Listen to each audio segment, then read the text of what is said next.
Num num num num num. Num num num num num num. Num num num num num. Oh, I have no lights on.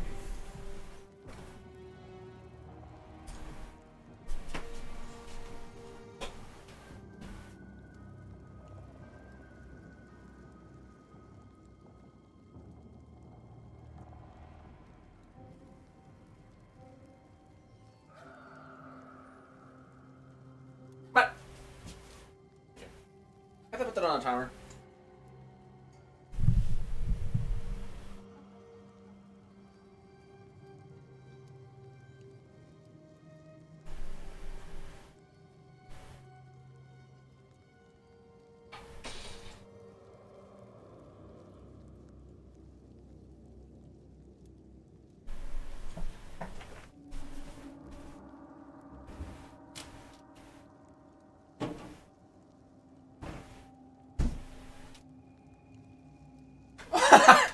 Sorry. Sorry.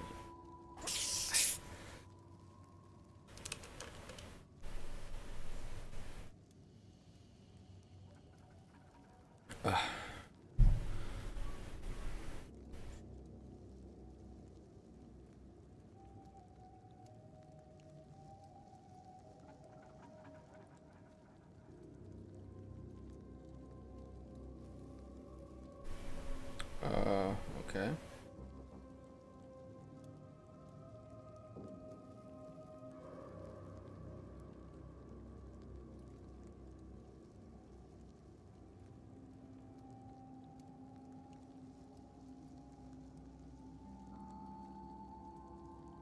Oh.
Timer switch. Add timer. 8 a.m.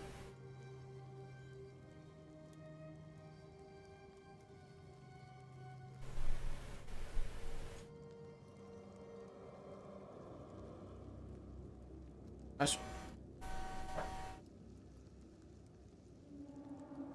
I guess not. I don't know.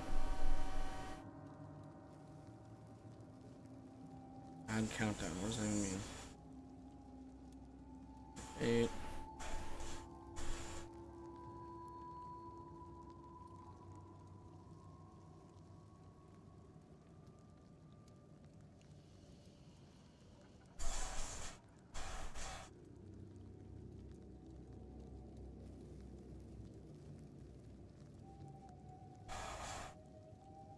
I don't get it. I give up. Wait, hold on. I just wanna... Oh, I do some reacting while I eat my food here.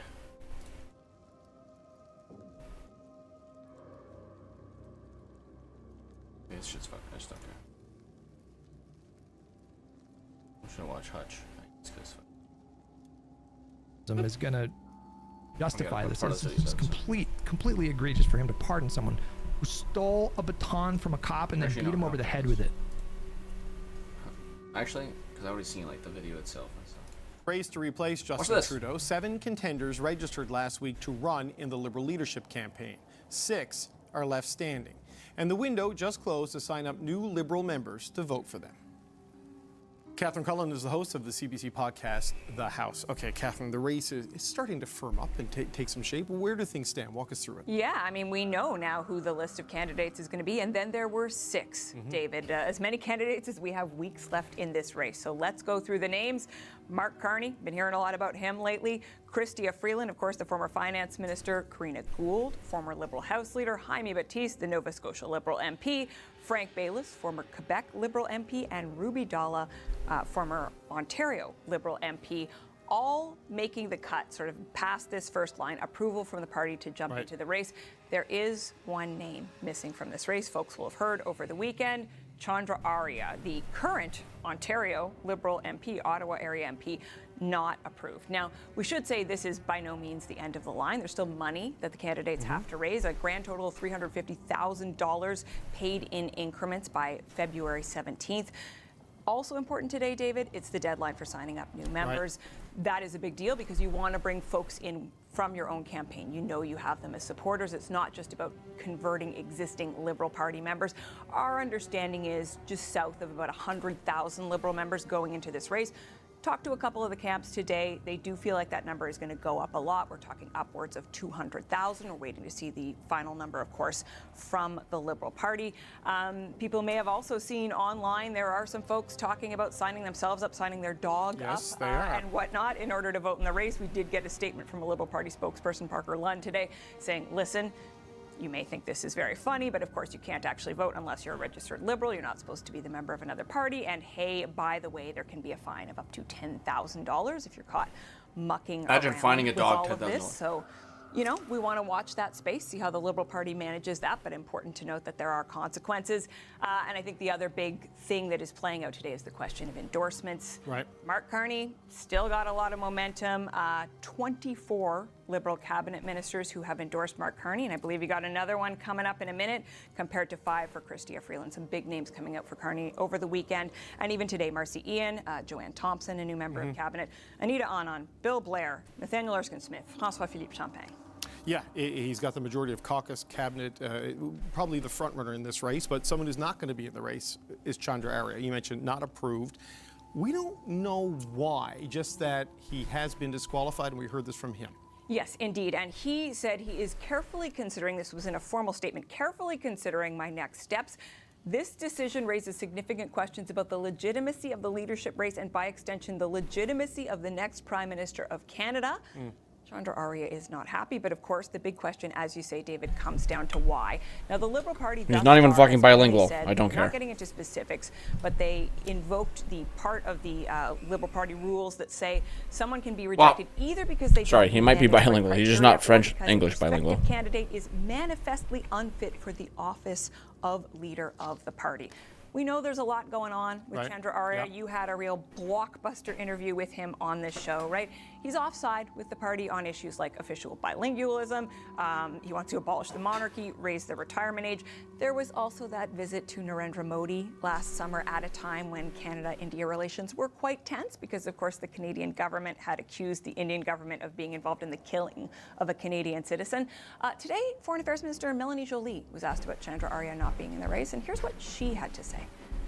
For me, as a francophone, I thought that what he was saying regarding francophones across the country was unacceptable, and I expect the leader of the Liberal Party of Canada to be fully bilingual, because we are in a bilingual country. We're the party of official bilingualism, and it is at the core of our DNA. Now, I will say that's Melanie Jolie's take. That is not the official reason. I mean, we could find out, David, that he didn't have all the 300 signatures that he needed. But I think there are questions continuing to be asked around this. Just what happened. We've asked Chandra Arya, of course, for a bit more information because he would have gotten some of that information from the Liberal Party. Still waiting for an answer. Yeah, there's a lot of ideas he's put out there that's very offside with this government, but he is a 3-term Liberal MP in good standing in the caucus, so still a lot of unanswered questions there. Catherine, thanks so much. That's the CBC's Catherine Cullen. Thank you. Okay, let's take a look at where the caucus endorsements stand. Mark Carney remains far ahead with his fellow MPs, or sorry, not with his fellow MPs, with Liberal MPs, with 56 supporters. Chrystia Freeland has 26, and Karina Gould has 2. I'm joined now by the latest cabinet minister to endorse Mark Carney, and that is Mark Miller. He is the Minister of Immigration, Refugees and Citizenship. I was breaking news there, calling Mark Carney a member of Parliament, which is not true, but maybe he will be someday. It'll come. Why are you endorsing Mark Carney? Why are you getting on board this particular campaign? Look, I think he's the right man for the job. We could go through his resume. We don't have to. His CV is probably unequaled in terms of its quality in Canada. What he's done on the world stage is well known. What he's able to do for Canada is well known. But for me, I was joking, he's a goalie like me, but it's about the intangibles.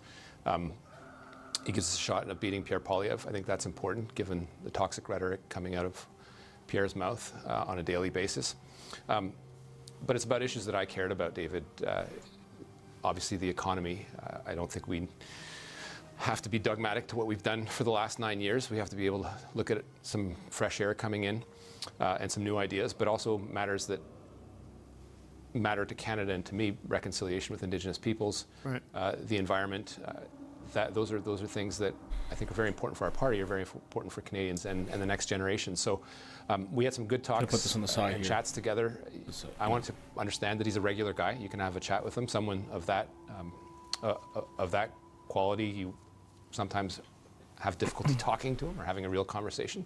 You can have a real conversation with the guy. So that gave me confidence, and it did take, obviously with the Prime Minister leaving, it took some time and some reflection to think about where I would put my support, and it's with Mark Carney. You say you don't have to be dogmatic to what you've done over the last 9 years. There's a lot of that going around in this race. Chrystia Freeland on consumer carbon pricing, on the capital gains increases and changes that you put in the last budget. Stephen Guilbeault on consumer carbon pricing.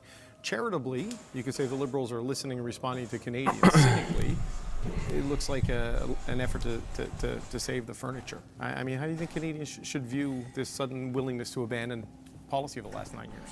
Well, oh God! Listening to Canadians, David, it's undeniable that we've had to change things up. It's not about compromising our principles, but looking at new ideas and looking what the impact of the last 9 years has had on the economy, and not necessarily doubling down on measures that, while we thought they were important, are ones that need some revision. And I think new ideas brought in by a guy from the outside like Mark Carney are important. We may not necessarily agree. We've had disagreements among cabinet ministers within government about different policy measures. We've kept it respectful. That's what I want to see. And what I saw in Mark Carney when I sat down with him is not a guy who talked at me or down to me. We had real conversations about the economy, about reconciliation with Indigenous peoples, about the environment. Those are all matters that he is open to and willing to take ideas on. In my current portfolio on immigration, he's very much behind some of the important measures that I had to take, difficult ones over the last year, so that did sway things as well.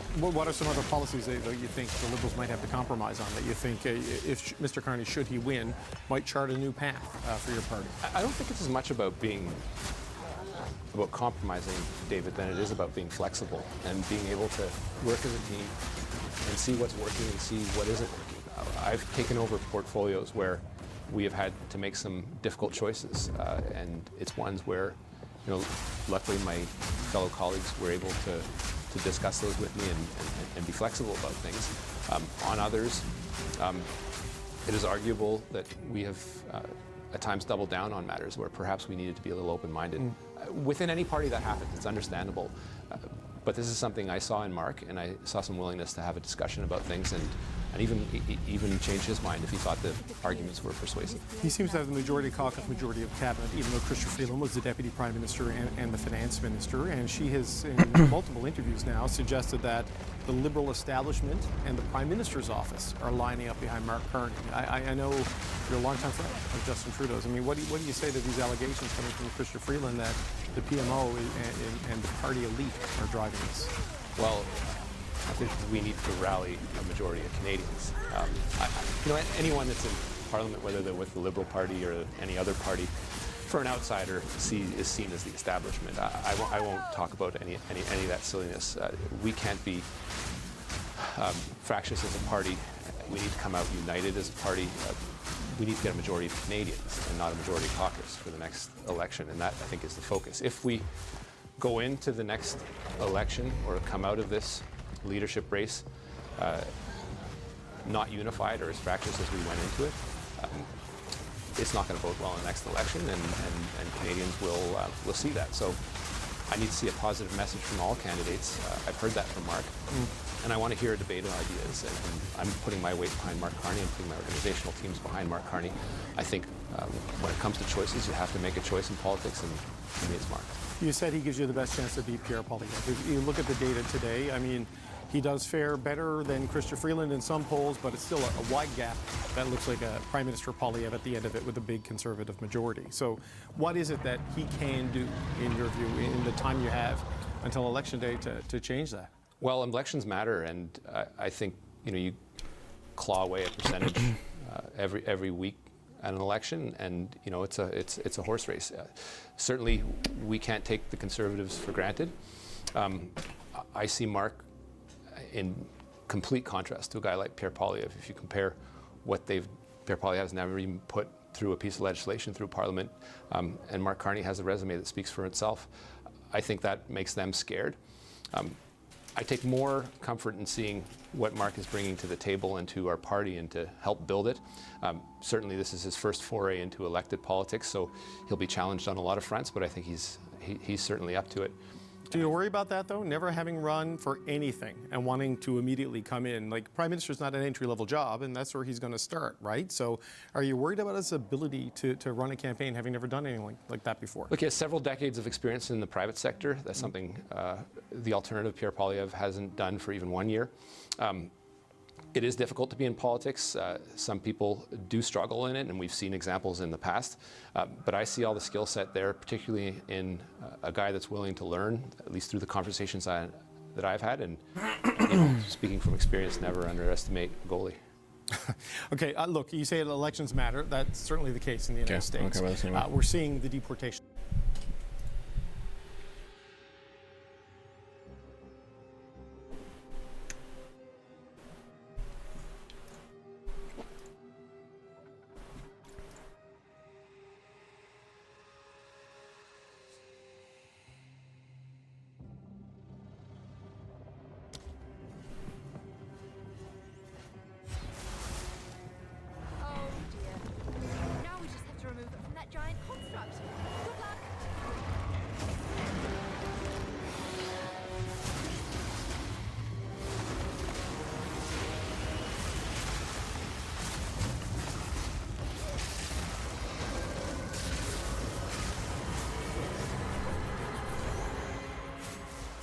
I was frozen. I ran.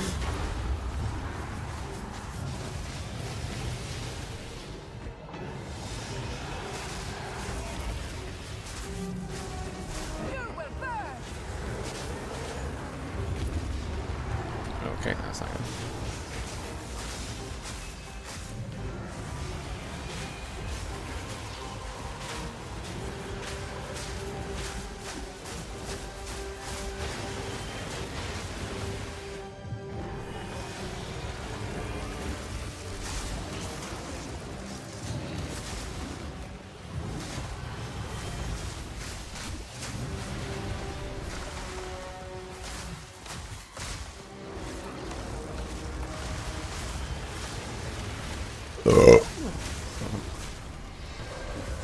That's step one to beating a boss right there. You know, you gotta let out that belch, and Yeah, like, you know, if you don't do that, honestly, you're kind of inting. Okay, this is inting actually. Yeah, you know, if you don't do that, you're throwing. I don't know what to say.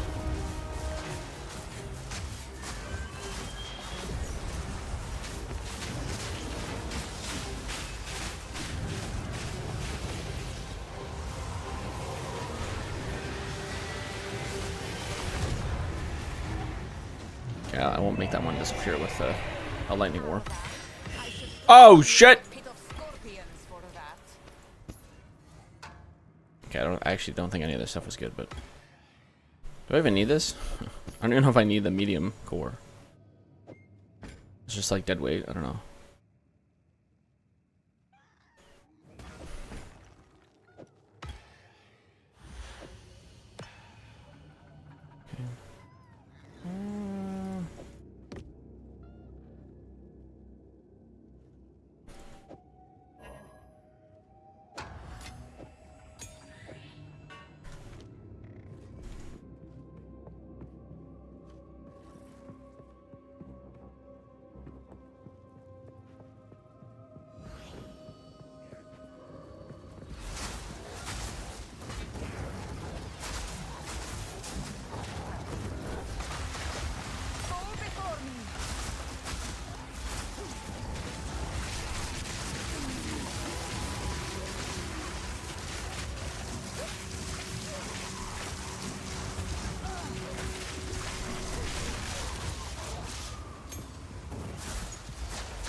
Give me something good. No.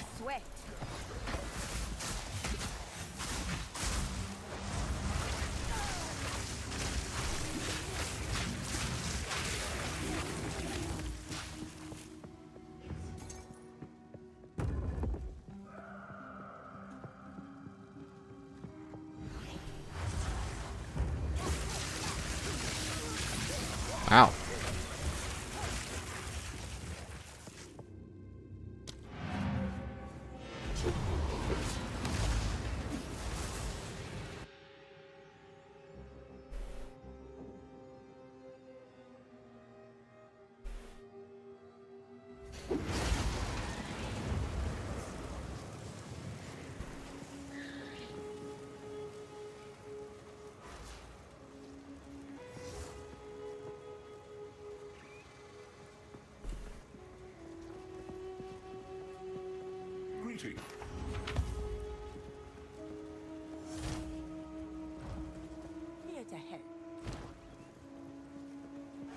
Yeah, okay.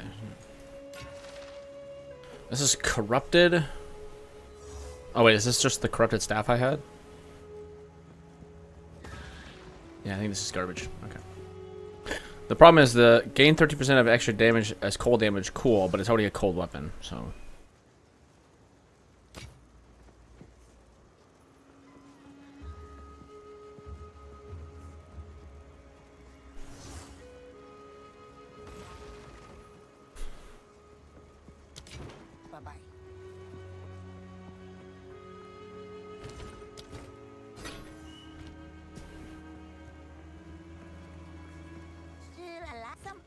My tribe could use that.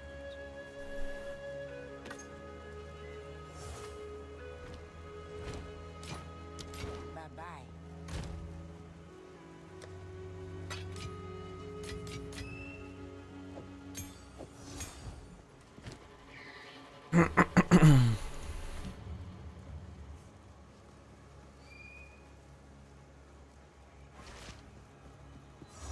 Well, I am level 41.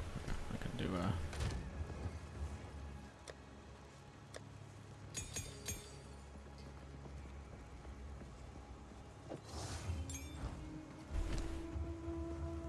only 95 intelligence? Jesus, I'm dumb as hell.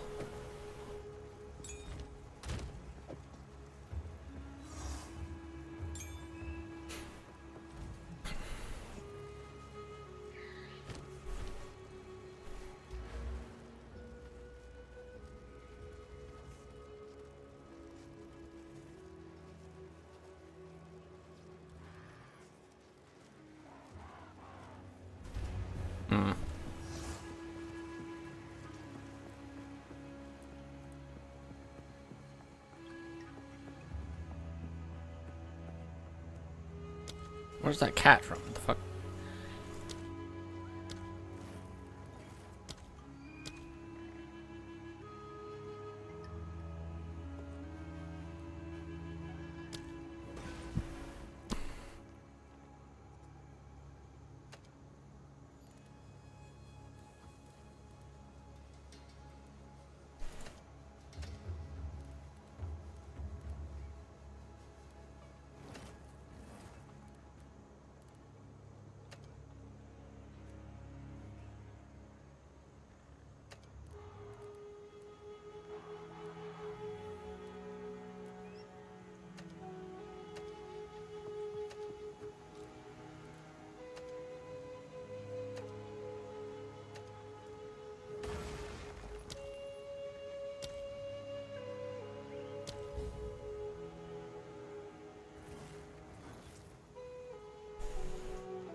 Oh!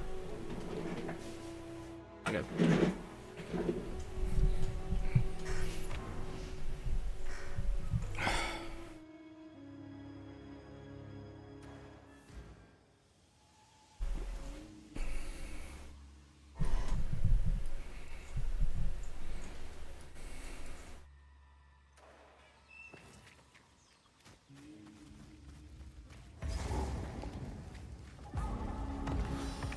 Now, let me access these waterways.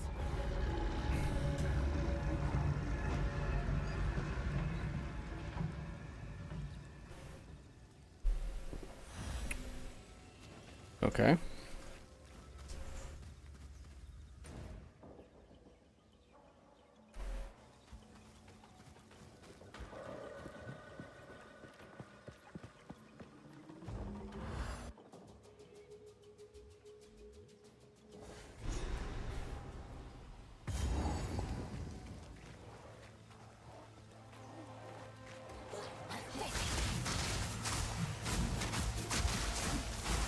So, these are the attacks that Servi despises.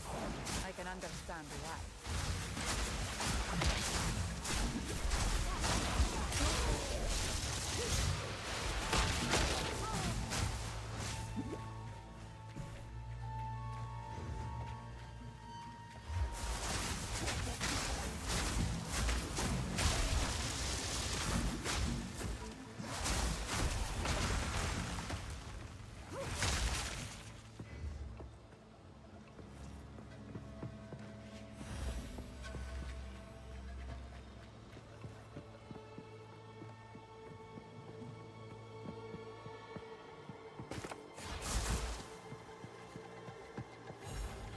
If the Val was so intelligent, why would they build something that could flood their main city?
Ow.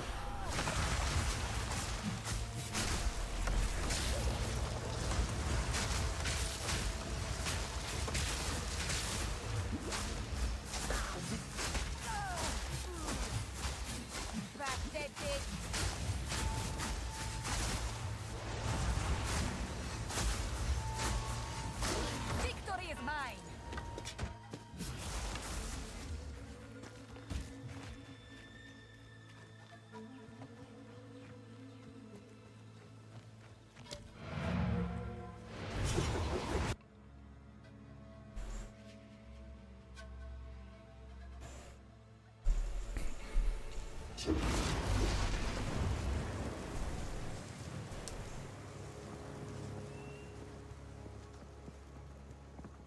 How can I? I'm sorry. Hold on.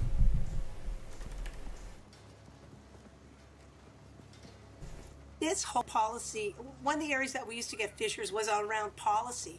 Like this whole discussion is devoid of policy at the moment. I don't know. Sorry, where's the policy for the conservative side? What's their policy? Oh, do the things, do the other things, and cut the taxes. Okay. What the cabinet ministers are looking at when they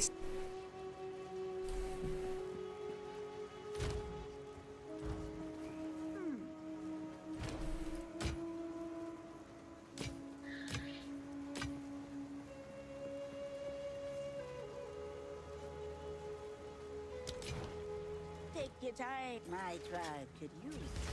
Don't drink the water.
Look at these doggies. Oh, they're so cute. The doggies are so cute. Oh my god.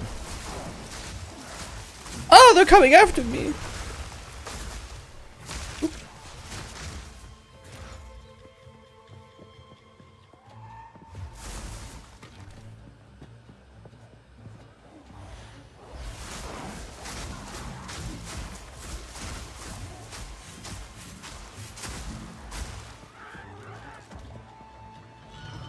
Monkey. Feral primate, me, for real.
What the fuck?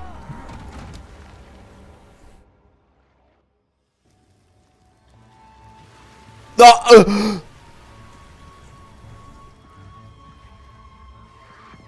Unga Bunga?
Give me that crit chance. Get rid of that.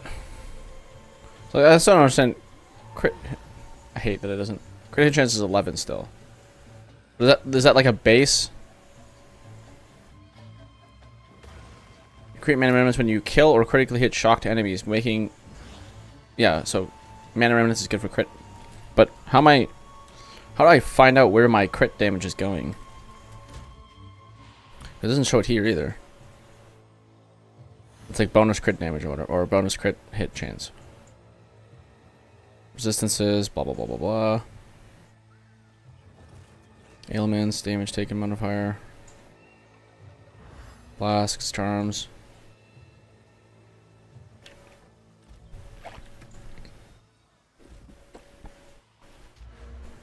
But increased critical hit chance 25%. Critical hits deal 100%. Blah blah blah blah blah. Attacks usually use your weapon's base critical hit chance, while spells and some other skills have their base critical hit chance listed on the skill. Most modifiers to critical hit chance are percentage based. For example, gaining 100% increased critical hit chance on a base critical hit chance of 7% would result in a final critical hit chance of 14%. Yeah, okay. So it's, but I just wish it listed it somewhere. Like, what's my bonus critical hit chance right now? So what is this actually swinging at? 11. If that's 11. So this is a base critical hit chance of 11. Where's the listed critical hit chance? That I don't know.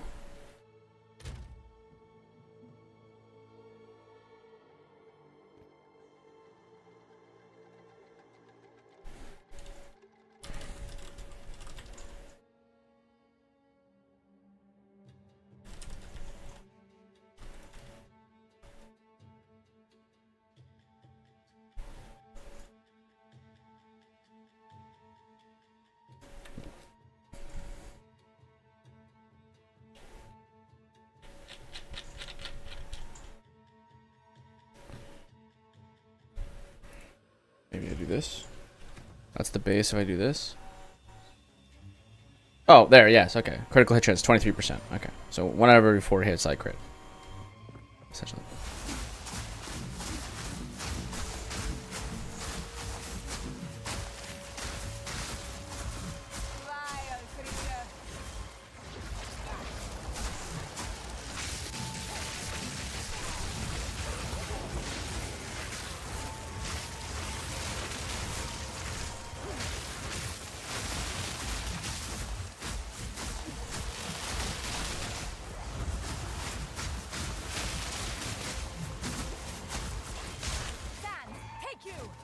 And then on things like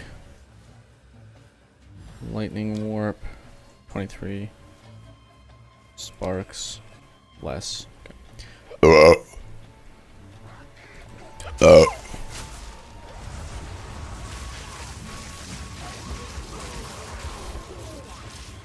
I'm carrying enough. Dude, let me tell you, that shit does so much fucking damage. 200 DPS, 50 DPS, lightning warp, 800 DPS.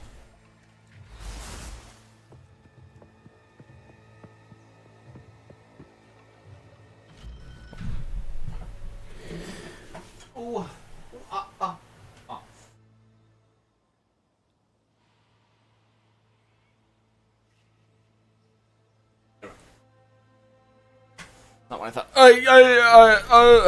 Shit.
I must travel light.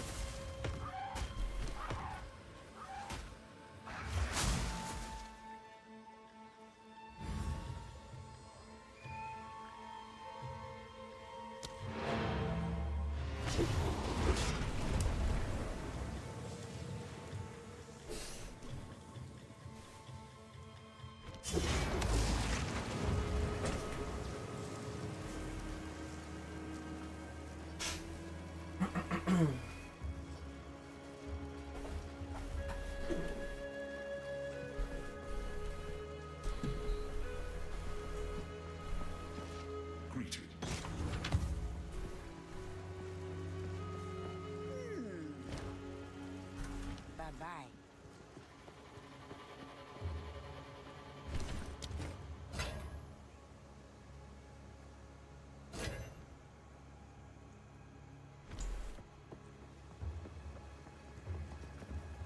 Need a guy?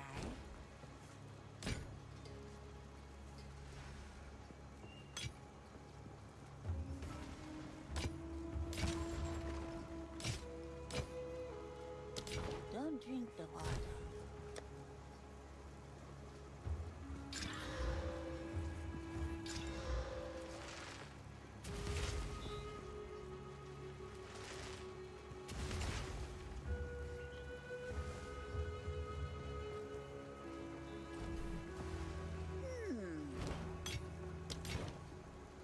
Oh, I should have kept whatever. Pretty thing. Ah, it's a deal.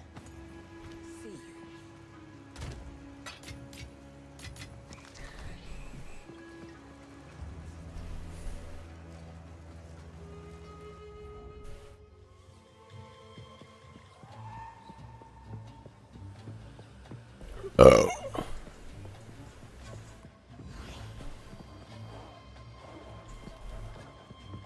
The fuck is this lag from?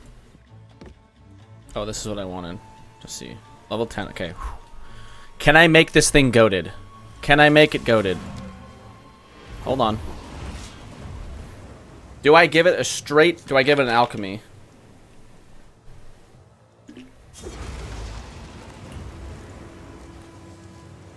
Do I give it a straight alchemy?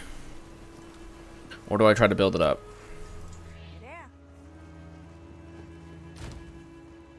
How many alchemy ores do I have? 4 modifiers. Straight to 4. It's such a gamba. But it's already got quality 7. Oh, but... Oh, shit. No, that's the biggest issue. If I don't get good, then I... No, I have to use these, right? If I use an alchemy, cool. But the problem is that if I get shit stats on the alchemy, then I have to... Then what do I do with the quality set? Like, I need the quality back. And so I'm going to have to fully disenchant it. So if I just do this... Ugh. Yeah, both those were shit. Okay, that was really garbage. Really, really garbage. Max mana and intelligence. I mean, the intelligence isn't bad. But what I was looking for is increased spell damage.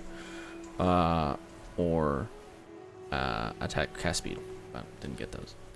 Like, this thing is super goated because of the all spell skills +1 mana. Like, just crazy.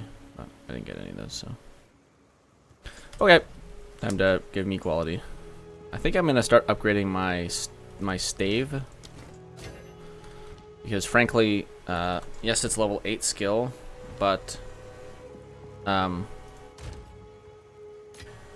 just need the quality, I think. What goes up with quality?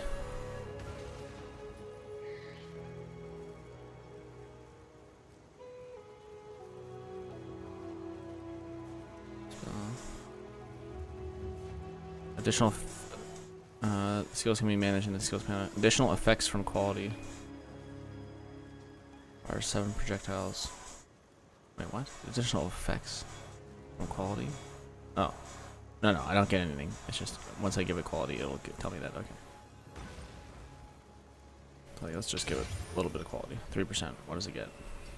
Okay, I don't know. I don't know.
Skills can be managed in the skills panel.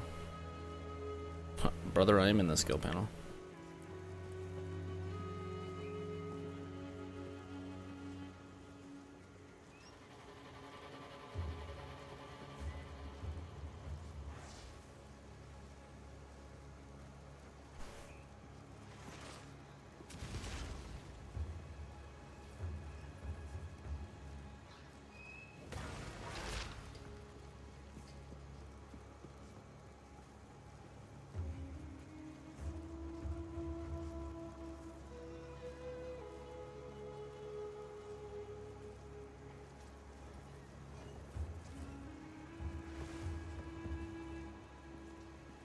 Oh, maybe it's just not doing anything because it's not enough.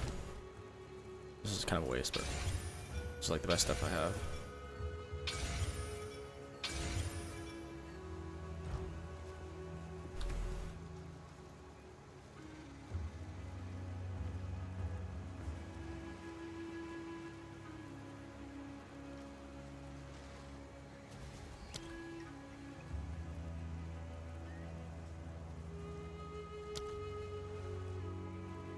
have no idea.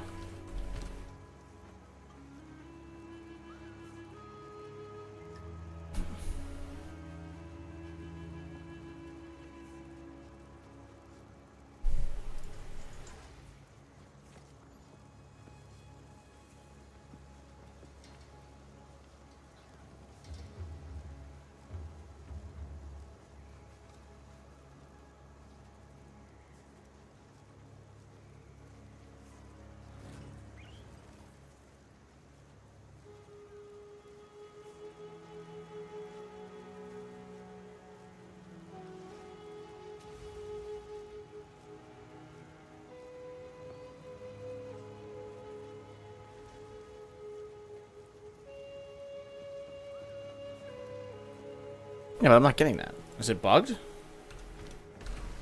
I log, will it... Skills me... Like, effects from quality. Nothing. But... Hold on, let me log.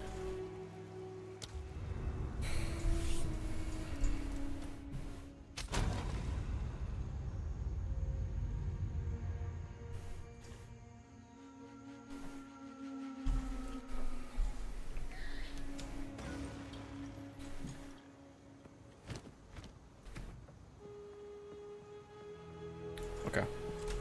I don't even know. I have quality plus 15 and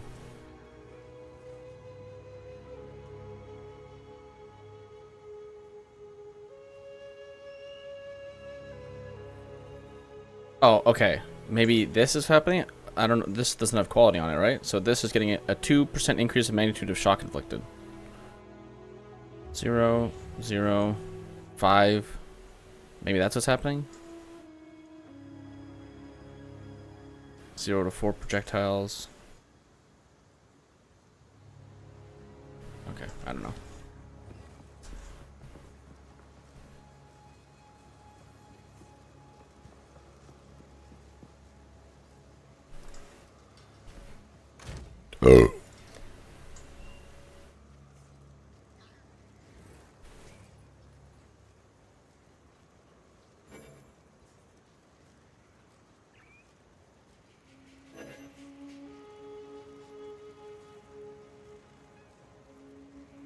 These are level 5 boots. Yes, the stats are good, but there's no way I'm not finding a better one. I just need something with movement speed.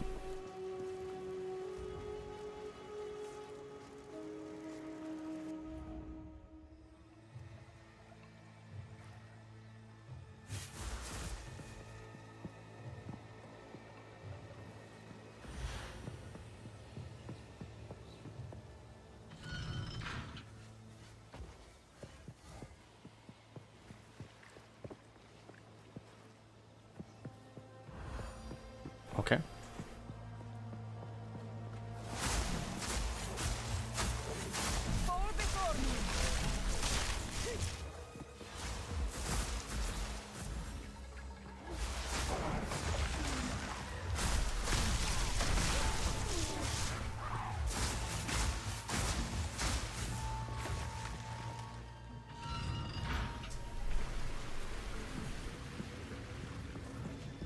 I'm listening to acted over 100 interviews.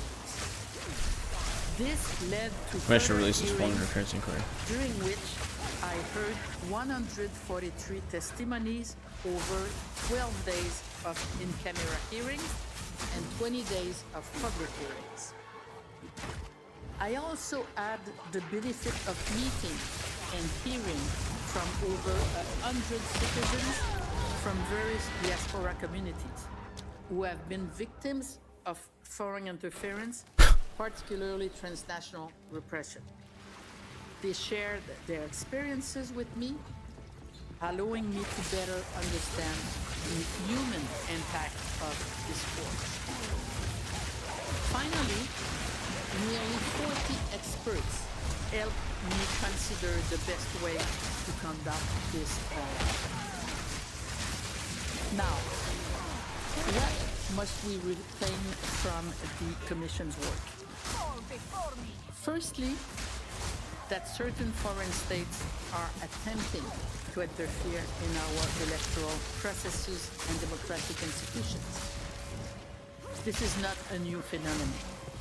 nor should it surprise us. States have been trying to interfere with each other since the dawn of time. What is new, however, are the means being deployed by these states, the extent to which the phenomenon seems to be taking hold, and the fact that it is being talked about publicly. That said, and it is one of my most important observations, our democratic institutions have remained... What the fuck? What is the one-shot, man? Hello? ...foreign interference. Although there are a very small number of situations where foreign interference may have had some impact on the outcome of an elimination contest or the result of an election in a given riding, foreign interference did not impact the outcome of the last two general elections. Although a few situations involving attempts to curry favor or develop problematic relationship with the parliamentarian have come to light, such phenomena remain marginal and so far appear to have been largely ineffective. Some may have benefited from the support of a foreign state, sometimes without knowing anything about it. But again, so far, this does not seem to have led to any real gains for the states involved. Nor have I seen any evidence to suggest that they are currently so-called traitors in Parliament. While I saw evidence of some concerning behavior, the evidence does not show any MPs plotting with foreign states against Canada's interests. Alors maintenant, que faut-il retenir des travaux de la Commission? What are the takeaways? What must be retained from the Commission's work? Firstly, that certain foreign states are attempting to interfere in our electoral processes and democratic institutions. This is not a new phenomenon, nor should it surprise us. States have been trying to interfere with each other since the dawn of time. What is new, however, are the means being deployed by these states, the extent to which the phenomenon seems to be taking hold, and the fact that it is being talked about publicly. That said, and this is one of my most important observations, our democratic institutions have remained robust in the face of attempted foreign interference. Although there are a very small number of situations where foreign interference may have had some impact on the outcome of a nomination contest or on the result of an election in a given riding, foreign interference did not impact the outcome of the last two general elections. Although a few situations involving attempts to curry favor or develop problematic relationships with the parliamentarian have come to light, such phenomena remain marginal and so far appear to have been ineffective. Some may have benefited from the support of a foreign state, sometimes without knowing about it. But again, thus far, this does not seem to have led to any real gains for the states involved. Nor have I seen any evidence to suggest that there are currently so-called traitors in Parliament. While I saw evidence of some concerning behavior, the evidence does not show any MPs plotting with foreign states against Canada's interests. Nevertheless, we must remain vigilant, because the threat of foreign interference is real, and even if the impact has been limited so far, it is damaging to our democracy, and it greatly affects those who are victims. Canada has responded to the increase in attempted foreign interference by putting in place numerous measures and mechanisms to better detect, prevent, and counter it. I describe these measures and mechanisms in detail in the report. However, the government sometimes took too long to act, and coordination was not always optimal. The means used to communicate information to certain decision makers including elected officials, proved imperfect. Sometimes very imperfect, since certain documents never got to where they were supposed to go. And there seems to be no good reason why. Above all, what I found is that the government has been, overall, a poor communicator when it comes to foreign interference. Has responded to the increase in attempted foreign interference by putting in place numerous measures and mechanisms to better detect, prevent, and counter it. I describe these in detail in the report. However, the government sometimes took too long to act, and coordination was not. This really just sounds like government be governing, and then it's the real interesting part is how people will take this and twist this into like obviously the liberals and probably the NDP will be like, oh yeah, like we should like do better at these things and move forward, and it'll just be interesting the messaging that the conservatives are gonna try to push with this. So it just sounds like it's just like, yeah, people are always trying to fuck with us, and there's probably some things that we can do better so that people can't fuck with us as easy. And I've laid those out in my report on what we should do, and some things are more concerning than other things, and we can all like do better.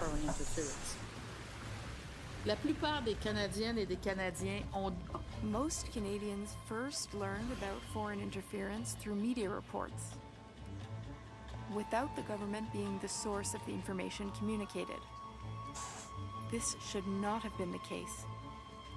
The government needs to better inform the public, and it needs to be more transparent. Of course, sometimes the government is justified in keeping its operations and knowledge secret. And in matters of national security, sometimes it is essential for the government to keep things secret. But the government must find ways of keeping the public informed to prevent a loss of confidence, public confidence, in our institutions. The measures put in place over the past 2 years and the evidence I heard on the subject suggests that the government is now making the fight against foreign interference a high priority. The government has the primary responsibility for ensuring national security and protecting our democratic institutions. But what I have read and heard... Dude, what on earth is one-shotting me like this? Must contribute to defending these institutions if we want to ensure their survival. Foreign actors are no longer content to use traditional means to interfere. They are also using sophisticated technological means and increasingly sowing disinformation in traditional media, but above all, on social media. Distinguishing what is true from what is false is becoming increasingly difficult, and the consequences are, in my view, extraordinarily harmful. The impact of traditional methods should not be underestimated, but the greatest threat, the one that I believe threatens the very existence of our democracy, is disinformation. This threat is all the more nefarious because the means... disinformation. Okay, we're gonna have a big problem with that one, aren't they? Limited. Very difficult to implement. Nevertheless, we must not give up, but rather attack it forcefully altogether. This cannot be the sole purview of government. It will not work. Les acteurs étrangers ne se contentent plus d'utiliser. Foreign actors are no longer content to use traditional means to interfere. They are also using sophisticated technological means and increasingly sowing disinformation. I'm getting one shot again. In traditional media, but above all, and most of all, on social media. Distinguishing what is true from what is false is becoming increasingly difficult.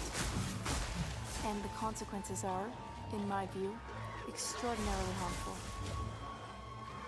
The impact of traditional methods... So many monkeys. Oh, the monkeys are after me! Oh no! The one that I believe threatens the very existence of our democracy is disinformation. This threat is all the more nefarious because the means available to counter it are limited and are also very difficult to implement. Nevertheless, we must not give up, but rather attack it forcefully altogether. This cannot be the sole purview of government. But Exalted. Oh my god. foreign interference An exalt. Oh my god. and it will always be necessary to counter it. Whoopee. This is even more Yappa. true as the world changes and becomes increasingly unstable or destabilized. Democracies across the world are under attack from all sides, and the technological resources available to malicious actors are multiplying. Foreign interference will never be completely eradicated, and it will always be necessary to counter. Anything else?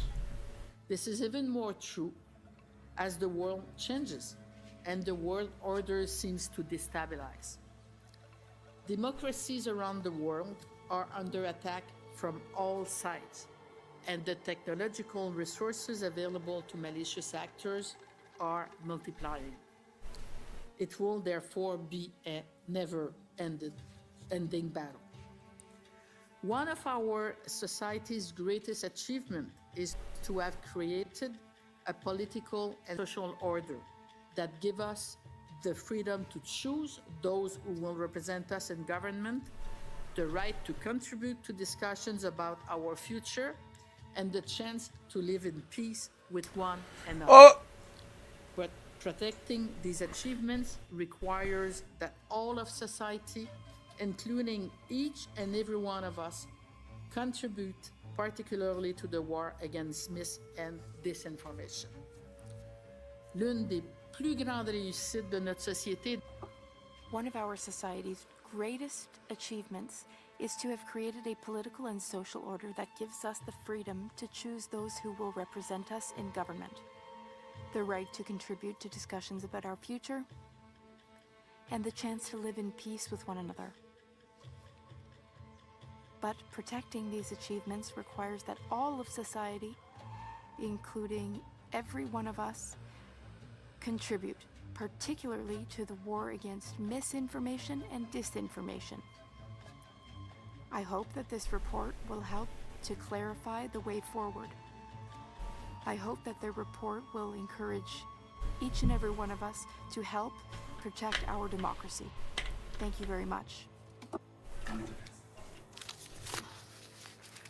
I'm sorry, I won't take any question because, as you know, the report won't speak for itself. Thank you. Based. Okay, that's good.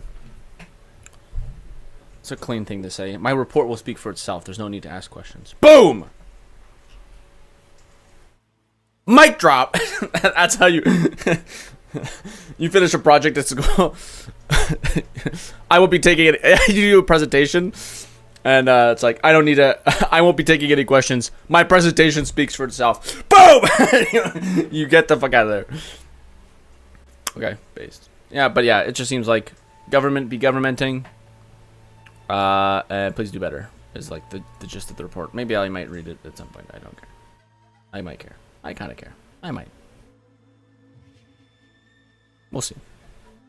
Do I want to get a snack? No. Really not feeling that snacky. What I should start doing is anytime I feel snacky, just make a protein shake instead. And get my protein up.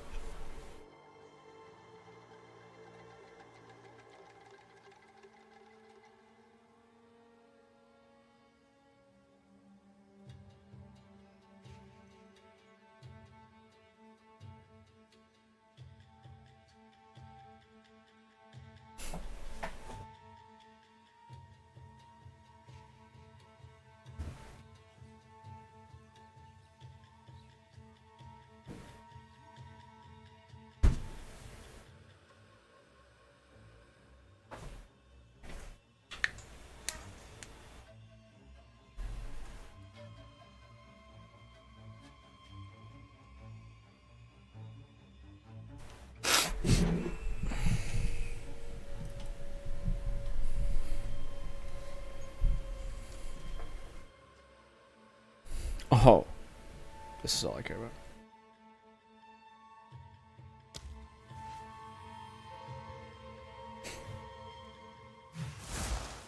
Click on the lever, bumhead.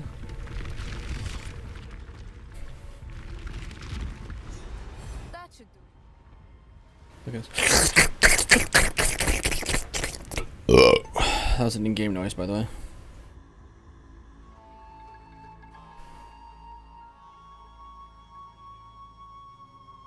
Should do it.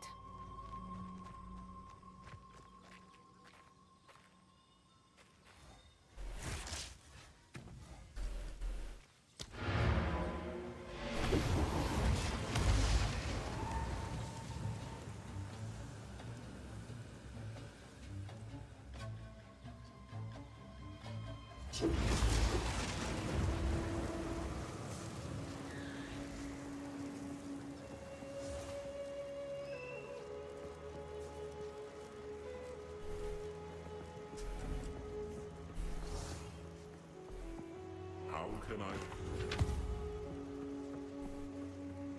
Be warned, their queen.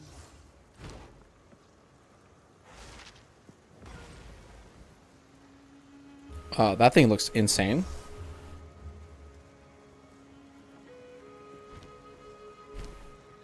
I really don't know.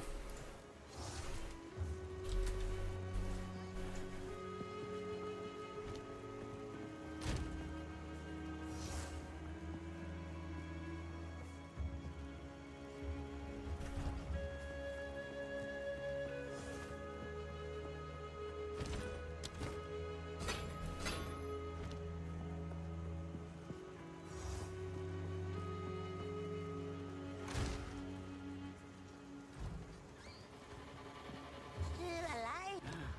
Some pretty things, yes? My tribe could use that.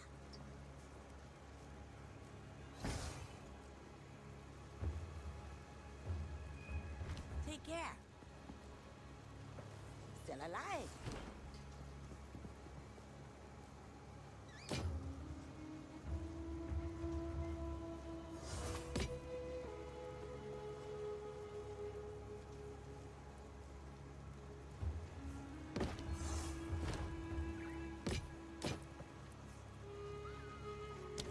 Keep your eyes sharp.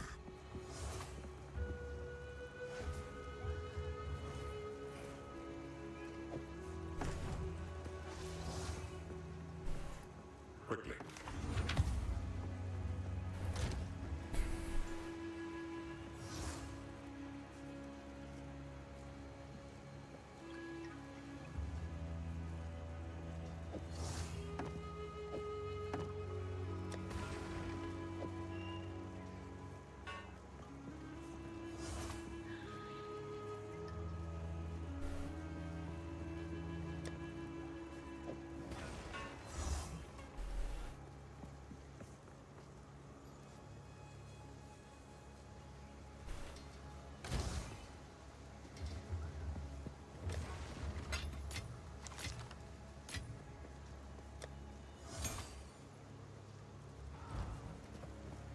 Here to help.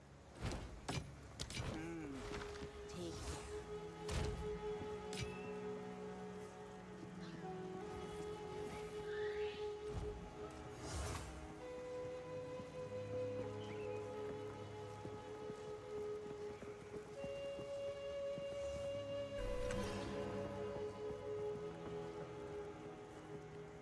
This drowned city, disgraced by time, just like precious Keth.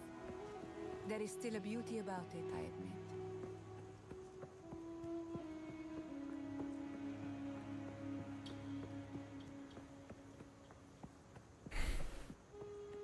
Beyond this, however, I recommend...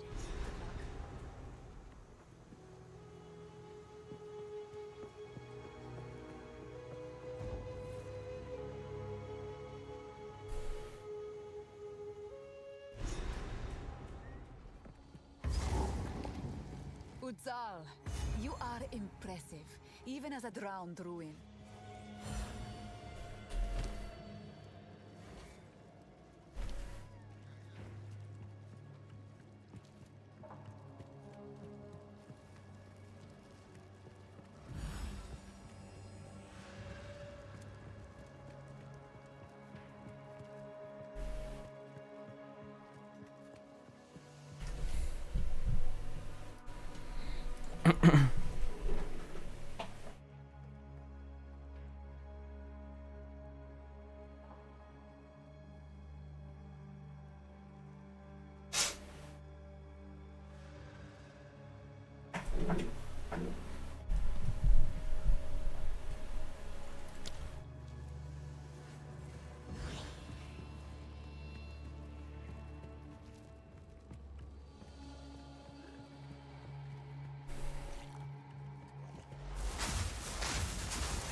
carrying enough already.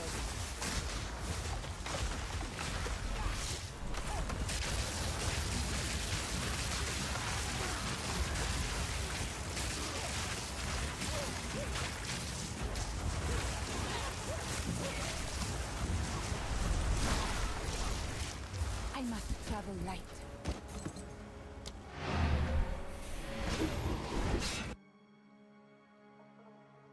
Oh, wow, I'm so tired.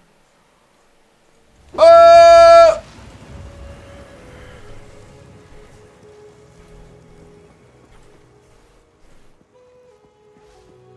How can I?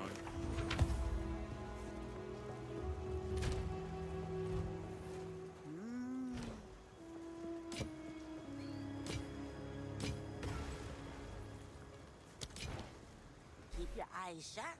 Anything catch your eye. Ah, it's a deal. Don't drink the water.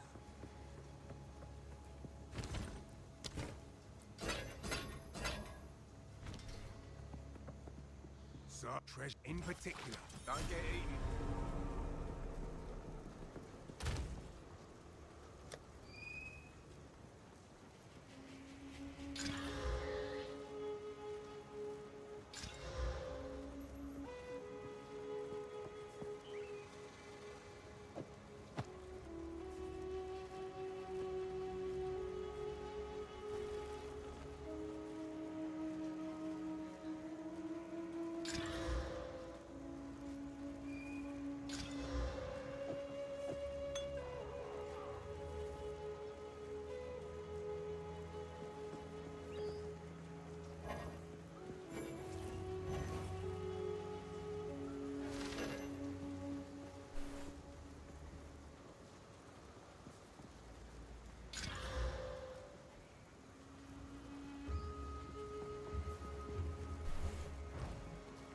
Welcome.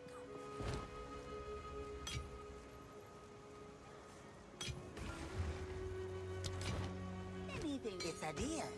Farewell.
Jesus Christ, the fucking laggy bullshit, dude.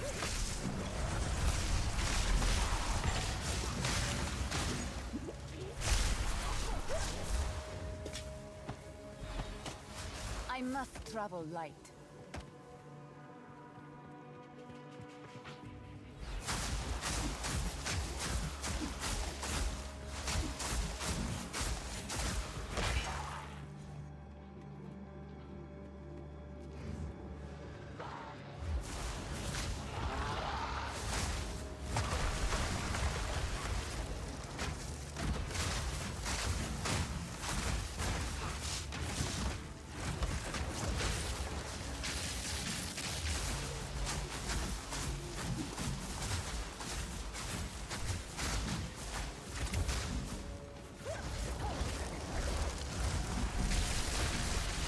Hello, can I move?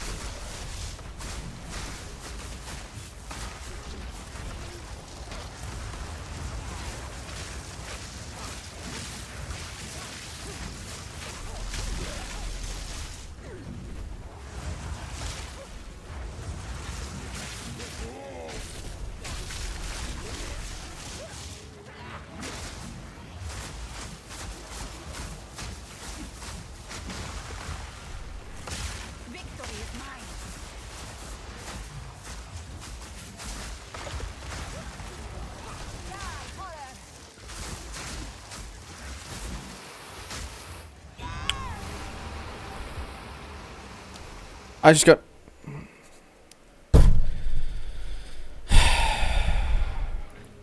I don't want to know what was on the ground that I just lost.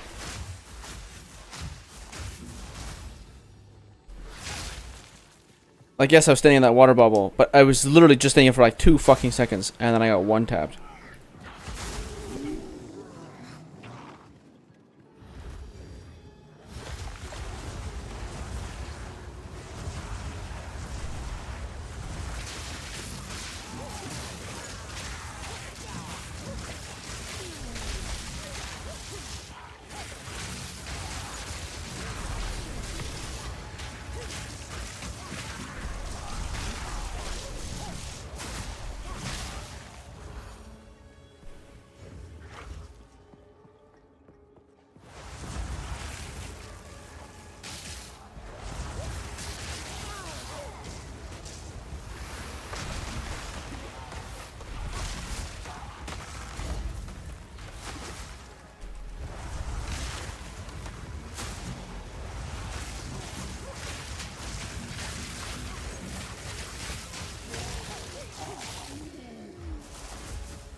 Like, what the fuck is this?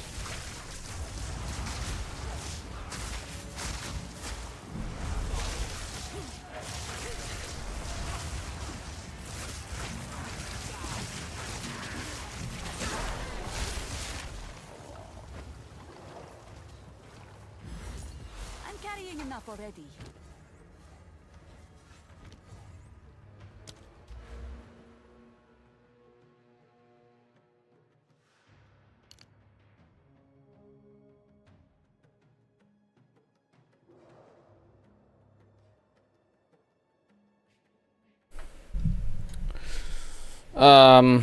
Fuck. I know that at some point I need to go up here. I'm wondering if it's easier for me to just keep going instead of taking this path in here. But I have to get these anyways. Yeah, I don't need those. So I go like this.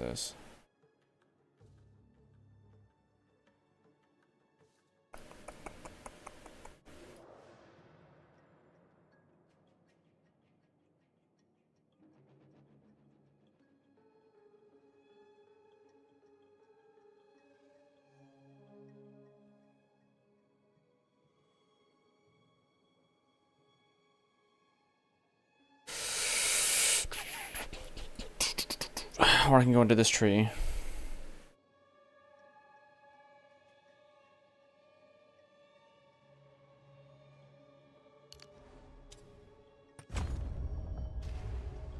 I need 95 for that thing, right? Oh. I must travel light.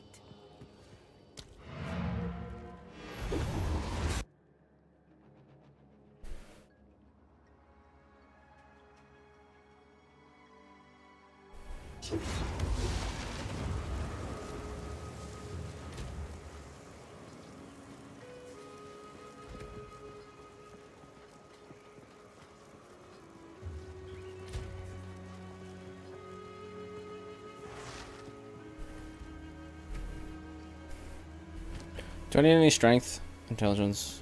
I need at least 12 strength.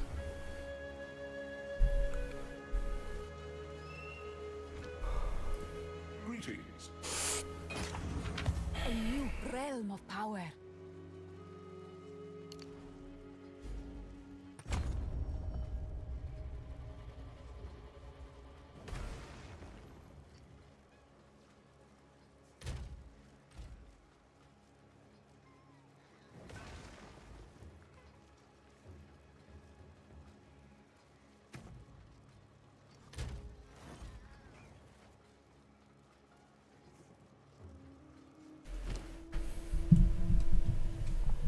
I need at least 33 decks, I think.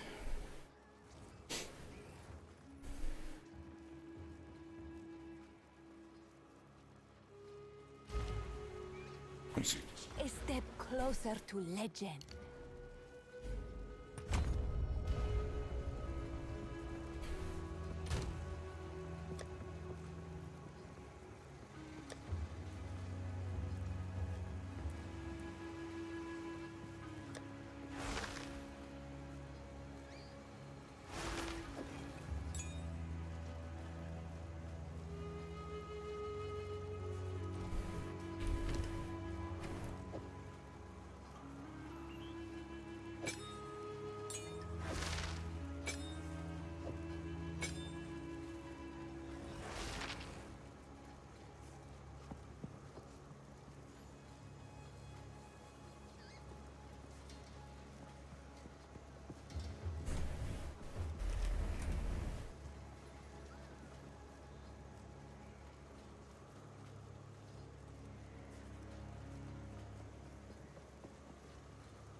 time my tribe could use.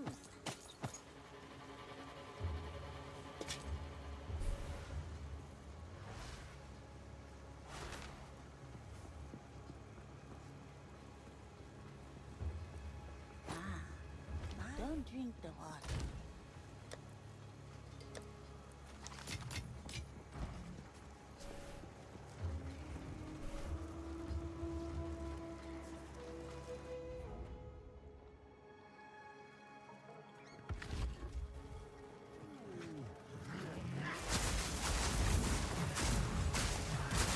Unnatural filth.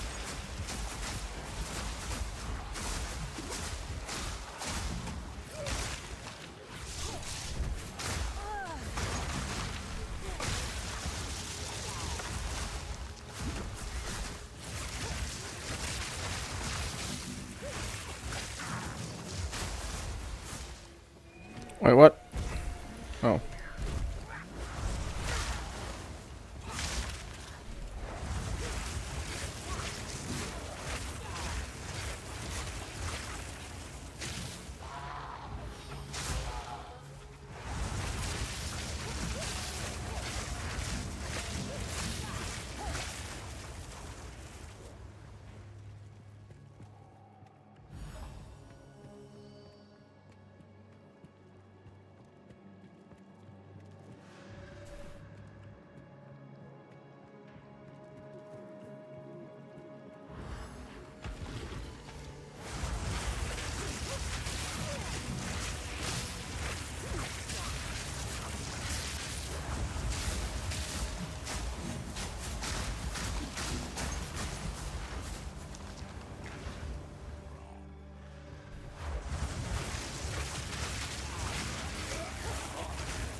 The water did not touch this place.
How did anything survive here?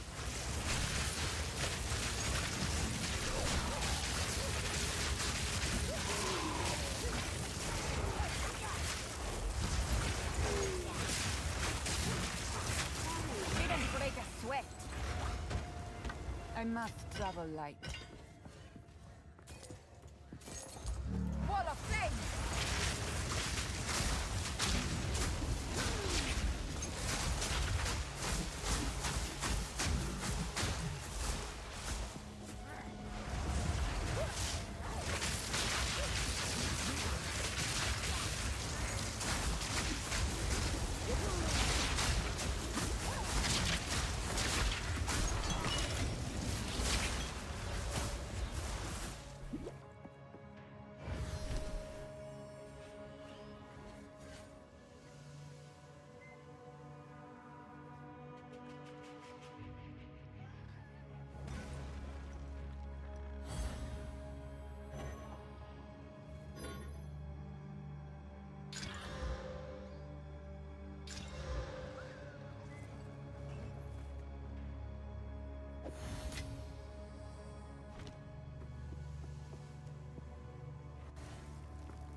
Oh, okay. I'm gonna go for now. I'm so fucking tired. This is crazy. I may literally fall asleep in my chair. Holy fuck! I just want to lay down somewhere. But thanks for tuning in. If you did, if you like it, please like it. If you subscribe it, please subscribe. Bye for now.